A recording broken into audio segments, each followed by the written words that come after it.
Today we are going to have an honest conversation about the Boston Red Sox. But before we do, just let me know, are you panicking? Have you pushed the panic button when it comes to the Boston Red Sox and this season? Just let me know by typing yes or no down below in the comments. I want to get the pulse of Red Sox Nation. Are you panicking yet? Are you still optimistic? Let me know down below in the comments.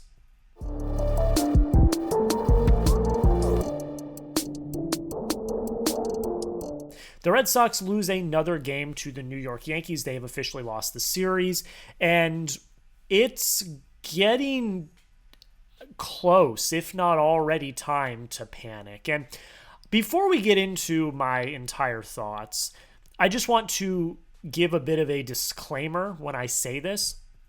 When I say it's time to panic or we're in panic mode, I'm not saying that the season is over, okay? I'm still optimistic with where the Sox stand as it sits right now. When I say it's panic mode, it's, I'm seeing trends and themes that I do not like here, and this is something we should be very, very concerned about. So I want to make that disclaimer first. I'm not saying the season's over. I'm not putting up the thank you Red Sox Nation graphic. I'm more saying we need to be a little alarmed here because this is getting bad really, really fast. So Alex Cora was speaking to the media yesterday before the game, and he made kind of an ominous comment, kind of hit the nail on the head. And he basically told the reporters, because I believe it was Chris Cotillo was asking him a question about the lineup and trying to find the best lineup against lefties for the playoffs. And Cora basically was like, let's pump the brakes real quick. Here's what Alex Cora had to say. He said, I think we should stop talking about October, to be honest with you. There's a lot of stuff going on, and we have to play better. I'm not saying we're in a bad spot, but I think we have to wait, to see if October is part of this.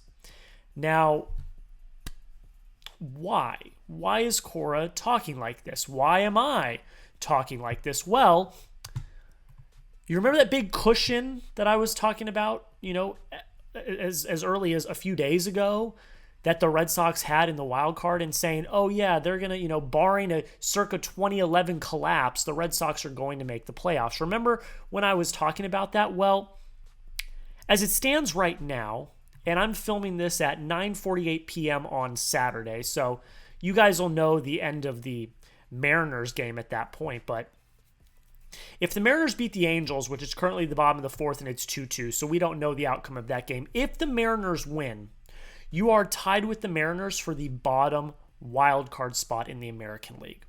Now you may be saying, Jack, 3 teams, it's okay. It's, you're fine. It's all good. Well, about that. The Texas Rangers are a game and a half back. So you are 2 games up on the Rangers right now, and the Rangers are one of the hottest teams in baseball. They've won 6 straight. They've won 7 of their last 10. They've looked really, really good. And further, the Rangers also hold the tiebreaker. They won the season series against you this season. So it's not even a 2-game lead. It really is a game and a half lead. You have a game and a half lead over the Texas Rangers, who are, again, one of the hottest teams in baseball. And the trend that is so concerning to me is that you are playing some of your worst baseball that you've played all year right now at the worst possible time. Your pitching has regressed. Your offense is non-existent. You're starting to make boneheaded errors and mistakes in the field again that we have not seen much of over the last month or so. The Red Sox are starting to play stupid baseball again. And it could not come at a worse time. Cora had another quote that he said earlier in the week when they were playing Sacramento. He said this, earlier in the week. He said, we're trying to win games. It's not a given that we're going to be in October. We have to win games. There's no tryouts here. We're trying to win as many games as possible. And I believe that, but you have to look at the makeup of the team. This team is just not good enough right now. The lineup, look, the starting lineup had a combo of Nate Eaton, Nick Sogard, and Rob Refsnyder, who are all good bench pieces, But should all three of them be in your starting lineup every day? Absolutely not.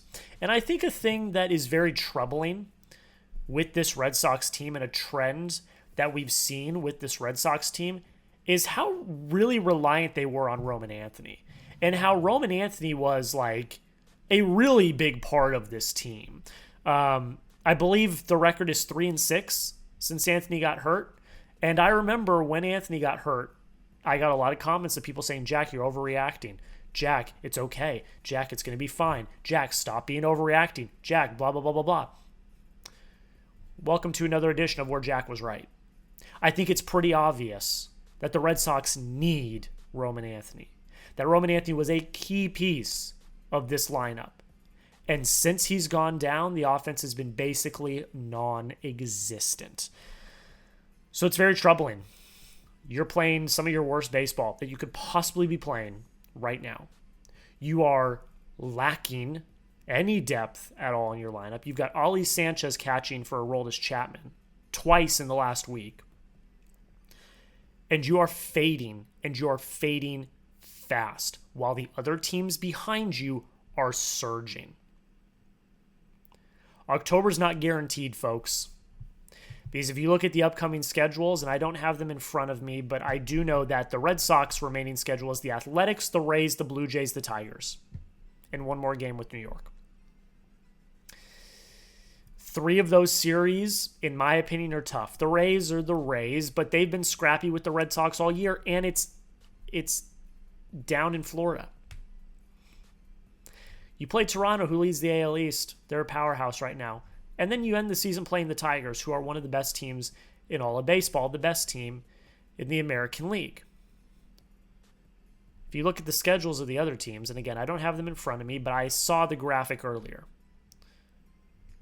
Every other team that is behind you or that you're competing with, their schedules are much easier than yours. You have a mini gauntlet to end the season. And I would have hoped they would have been in a better position than they are now. Because that gauntlet, that looks like circa 2011.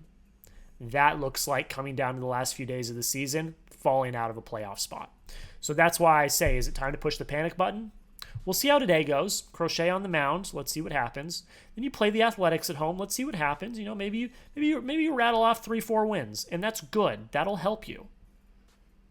But I would not. I'm genuinely concerned about the rest of this season for the Boston Red Sox. Do the Red Sox make the postseason? Predict it for me. Type P if you think they make the playoffs. Type C if you think they're going to be watching the postseason in Cancun. Let me know down below in the comments. I want to hear your thoughts. Make sure you hit that subscribe button, because through the good and through the bad, we are making videos here on the Red Sox Rundown. Even if the Red Sox are to get bounced from the big dance, we will still be making videos every single day. And if they do make the postseason, which I still have faith that they will, but if they do make the postseason, we'll be live for every single game. So don't miss out. Join the channel today. Help us get to 6,000 subscribers as soon as possible. I would really, truly appreciate it. So now let's talk about the game, because the reason I wanted to talk about this is because of the game itself and what we watched, which was just kind of, I used the word disgusting in my short 2 days ago, and someone got angry at that, but I'm sorry. The baseball we've been watching the last few days has been disgusting baseball. It just hasn't been good. It has not been good baseball. And I'll give the Red Sox a little bit of credit. Yesterday's game was a step up from the game before. It was very hard for it not to be, because when you're at rock bottom, which I would consider game 1 to be, getting 2 hit, having 3 errors, and playing horribly, when you are at rock bottom, the only way you can go is up. So I'm not even going to give them that much credit for playing better yesterday, because it would have been bad if they didn't. But alas, you show a little bit of life. You get home runs from Alex Bregman. You get a home run from Jarren Duran off the bench, by the way, which was really cool to see. You show a little bit of fight. You score, you get it within 1. It was 4-3 going into the top of the 9th. And you showed a little bit of life. But it's literally literally them breaking all 5 of my keys to victory. If you guys remember the video I did a few days ago previewing this series, I had 5 keys to victory, and they have not gone through with any of them.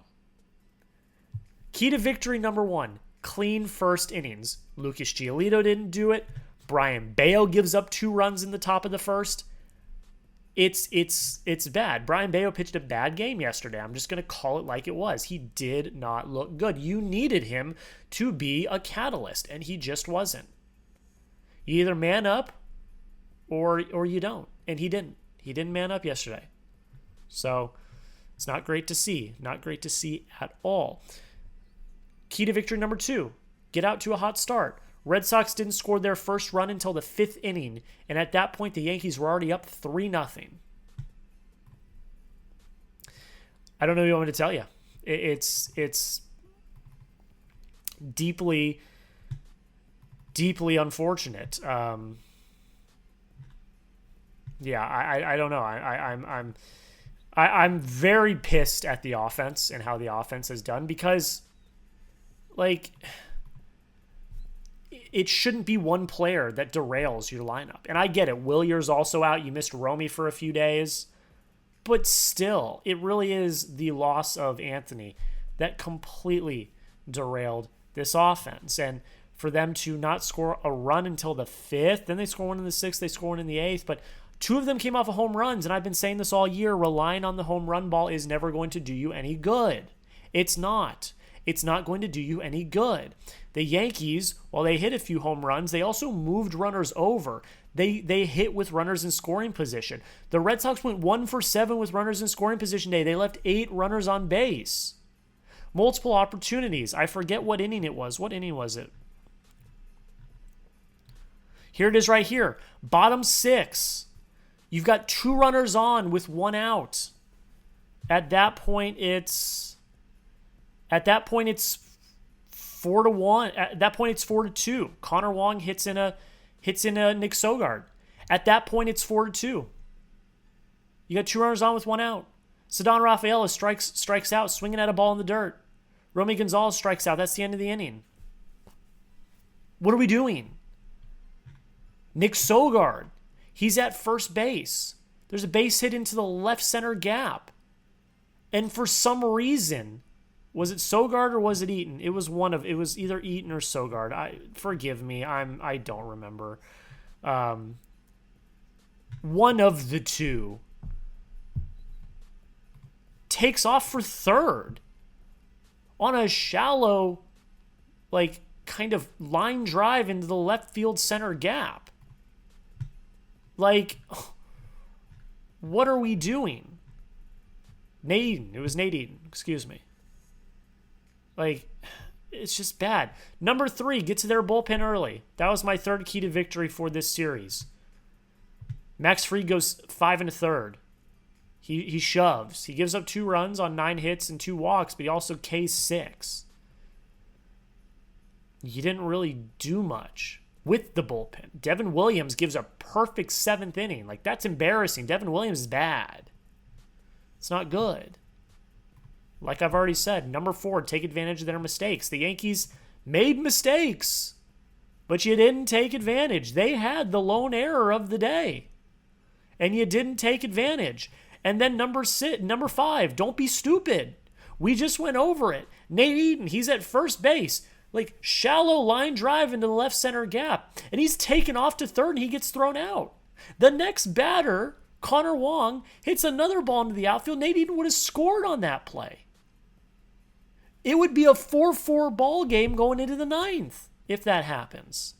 Alas, it doesn't, because Nate Eaton wants to be a dumbass and run to third and get thrown out on a shallow line drive into the outfield. What are we thinking? Use our brains.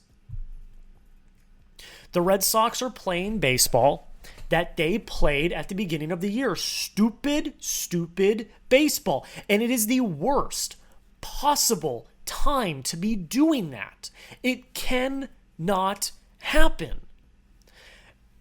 And look, I'm also going to add this. I'm an Alex Cora defender. I've defended him all season. Connor Wong was 2 for 3 on the day with an RBI, and you pinch hit him with Masataka Yoshida? Are you kidding me?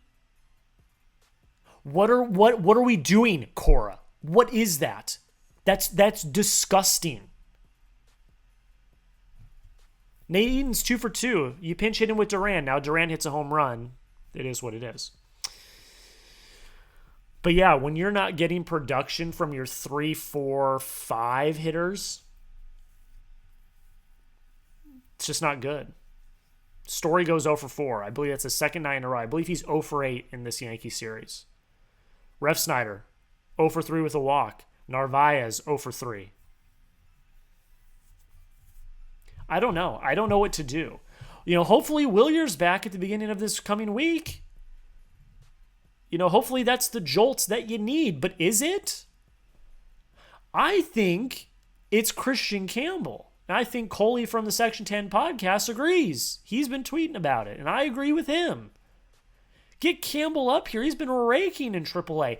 Do something. You don't need Ali Sanchez up here. I'm sorry, you don't. You don't need him. Bring up Christian Campbell. Just do something. Please, for the love of God. All right, I'm done ranting. I'm done. Hopefully tomorrow's video is a little more cheery. We'll see what happens. But do the Red Sox win a game in this series? Type W for win, L for loss. You let me know. I want to give them the benefit of the doubt with Crochet on the mound, but with the way they've been playing, I just don't know. But you let me know. W for win, L for loss. Let me know down below in the comments. That's where we're going to end it, guys. Thank you all so much for taking time to watch the video. Make sure you follow me on social media. Those links are going to be down below in the comments and description, as well as subscribing to the channel. We'll be back later today with a short recapping the third game of the series. And then we'll be back tomorrow morning with another regularly scheduled long-form video. That's it, everybody. Thank you all so much for watching. Thank you all for dealing with my rants. I think a lot of people agree with my thoughts. I think a lot of people are too, that level of this is getting bad very quickly. But I just kind of wanted to put it out there. I wanted to talk about Cora's comments because they were very kind of eye-popping. And then I wanted to give my take. So that's it. Make sure you subscribe. Thank you all so much for watching. Hope you have a great rest of your day. Hopefully the Red Sox win today. And until next time, go Sox.